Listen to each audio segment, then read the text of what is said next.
Hello friends, my name is Emile and welcome back to some more Forza Top Gear laps. Today we're taking a look at the Hoonigans. Let's kick things off with the most mental of them all. The 1965 Ford Mustang Hoonigans, 1,400 horsepower, 1,200 foot-pound of torque, 2,646 pounds of weight. The most powerful car here today, the torquiest car here today. In fact, it is the one of the most powerful cars in the game, full stop. It's stupidly powerful, stupidly torquey, and actually rather lightweight. The Hoonigans was a mental beast when it only had 800 horsepower, but now that it has a V12, twin turbochargers, all-wheel drive, it's insanely fast. Like, your brain cannot comprehend quite how fast this car is. It boggles your mind. I've driven a Koenigsegg 1-to-1, and this makes it look a little bit pedestrian with how quick it is in a straight line. Of course, it's extremely tricky to drive. There's quite a bit of understeer as well, as you'd expect in a high-powered four-wheel drive car. And the brakes are pretty awful, but I mean, it's more than made up for by the speed. Down this straight, I was doing 170 miles per hour, and I think the record was held by a Koenigsegg, which did about 155 down there. So, yeah, this thing is just stupidly fast. It's mind-boggling. Coming down to earth a little bit now, we have the 1978 Ford Escort Hoonigan, really coming down to earth actually. This is the least powerful car here today, 333 horsepower, 246 foot-pound of torque, 1,846 pounds of weight. It's also the least torquey and the lightest of everything here today. Yeah, those are pretty impressive figures though for the Escort. That's sort of very much in the realm of a track car. Yeah, the Escort is a pretty interesting car, pretty good power to weight ratio all around. The best way to describe the Escort in the way it drives is, if you're a sort of a normal Forza player, you will like this car. I'm a little bit weird in the way I like cars. I prefer them to understeer more than oversteer, and I like having limitless grip at the rear end. However, this car, it's very nimble. It's pretty decent actually. I still find it good to drive, but it does like to have a bit of a slide around. It feels very alive. You can sort of feel the chassis, you know, constantly doing stuff. It's a very active car. It keeps you very awake. So in that respect, you know, if you are sort of a normal Forza player, you'll probably like this car. That's usually my way of saying it, is you will probably like this car. For me personally, if you're a bit more like me, it's good. It's not amazingly good though. There's certainly other cars on offer that will be a bit better for you. Next up, 2003 Holden Commodore Ute Hoonigan, 576 horsepower, 604 foot-pound of torque, 3,320 pounds of weight.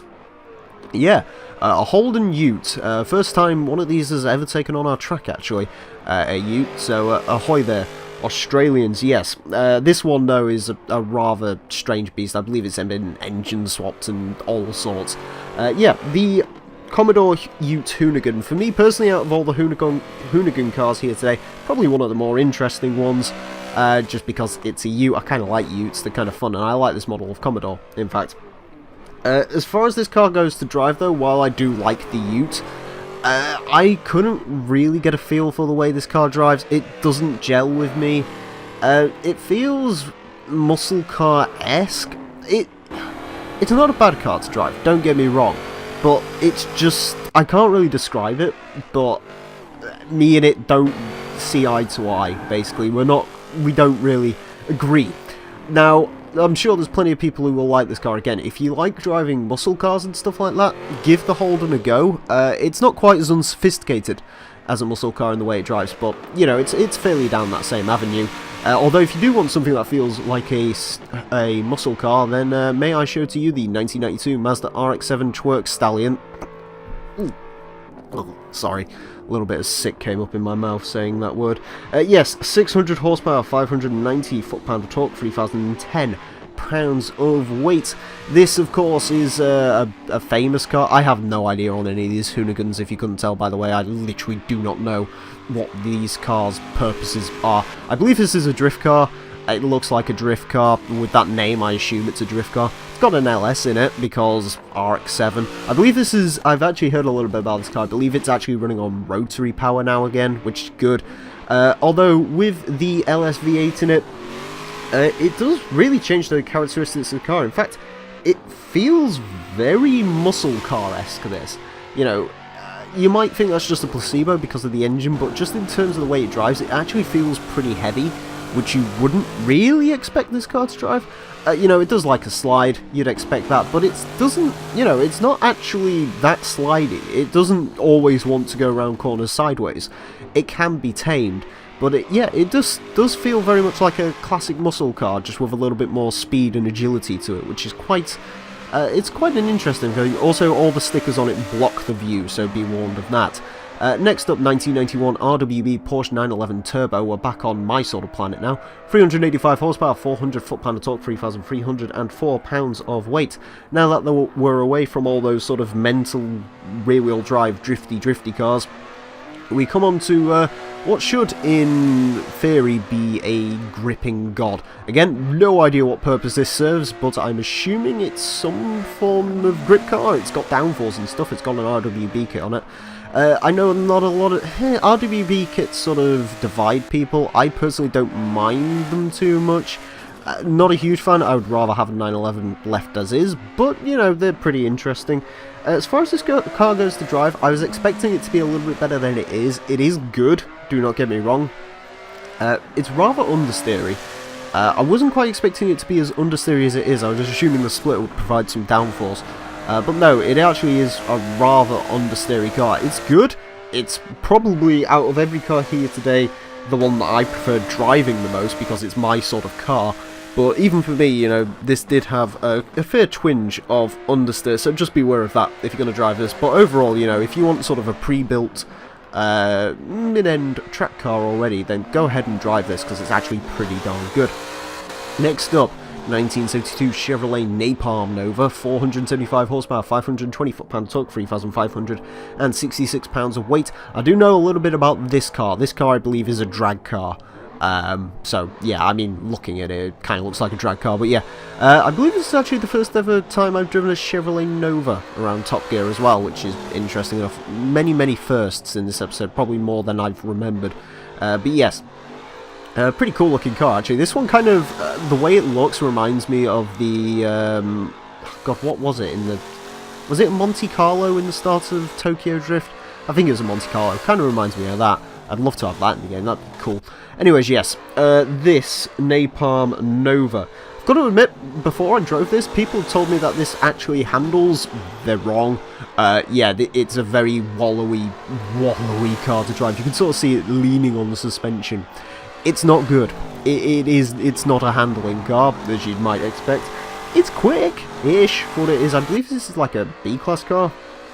Yes, it's one of the lower PI cars here today. This and the last car are the lowest PI cars here today, although this has more PI on that. But yeah, it's just a wallowy, not great to drive muscle car. Not my cup of tea personally, but I mean, it looks cool, looks ready for war, so yeah, that's certainly something.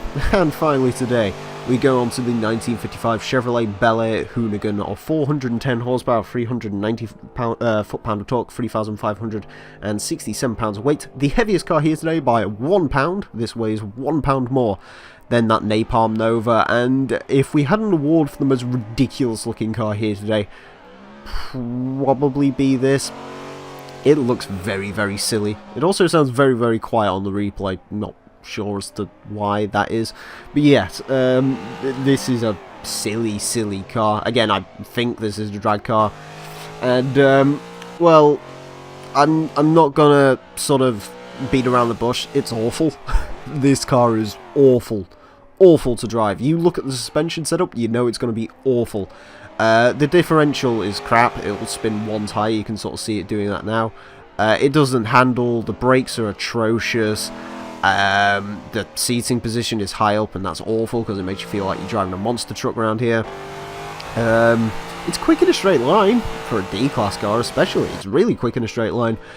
That's really all it can do. Other than that, it's just a box of old bolts. It's not good. It's certainly not good. I would take the Napalm Nova over this every single day of the week if I had to drive a car around the track. Yeah, in fact, I don't ever want to drive this thing again. Truly awful to drive. Moving on to the board, and unsurprisingly, the Hoonigan has taken its rightful place at the top of our board. A 108.439 puts it 4 seconds clear of our previous leader, the R390, and I don't think that's going away anytime soon. The Hoonigan, ridiculously powerful, all-wheel drive, stupidly quick. It could not top the board, basically, yeah. Although I wasn't expecting it to do by quite that much. Moving down the board, the Escort Hoonigan does really well. Goes into 12th place with 117.775. Beats out the BRZ Fast and Furious edition from last week. Beats out a GTR Ferrari FF. Really quick time from that Escort. Very sort of indicative of a track car almost, which is pretty cool. Moving down, we find the main sort of conglomerate of vehicles. In 26th, we find the Holden Commodore Ute with a 120 exactly. First time I've ever had an exact time on this show, which is pretty interesting. Moving down the board, at 30th, we find the Mazda RX7 with a 121.659, and just below that, the RWB Porsche 911 Turbo 121.916. Both beat an Audi RS5 Coupe, a little bit slower than a 250 LM, and a fair ways off of a BMW M6. Yeah, not really much in that region, so we can't really tell a lot from those cars' time. Moving down once again, 45th place goes to the Chevrolet Napalm Nova 125.975, wedges itself between a Rally Fighter Fast and Furious edition and a Volkswagen Golf. Not a place where you'd expect a drag car Nova to go, but that's where it goes. And finally today, unsurprisingly, we have the Chevrolet Bel Air with going into 56 with 129.126, which puts it 0.5 seconds down on a Neon, and a little bit quicker than an Alpine Le Mans and a Plymouth GTX. It's a weird board, this place, but yeah, that's where all those cars go. Anyways, friends, I hope you enjoyed this episode of Forza Top Gear Laps. Next time, I'm probably going to be taking a look at community choice cars. I'll sort of give you information on how to submit those in the coming days, so stay tuned for that. So yes, thank you all very much for watching, and until next time, a farewell. Look. Gay. Block. Gay. Ken Block. Ken Block is gay. Good. Gay. Good. Gay. Ken Block is so fucking gay, oh my god!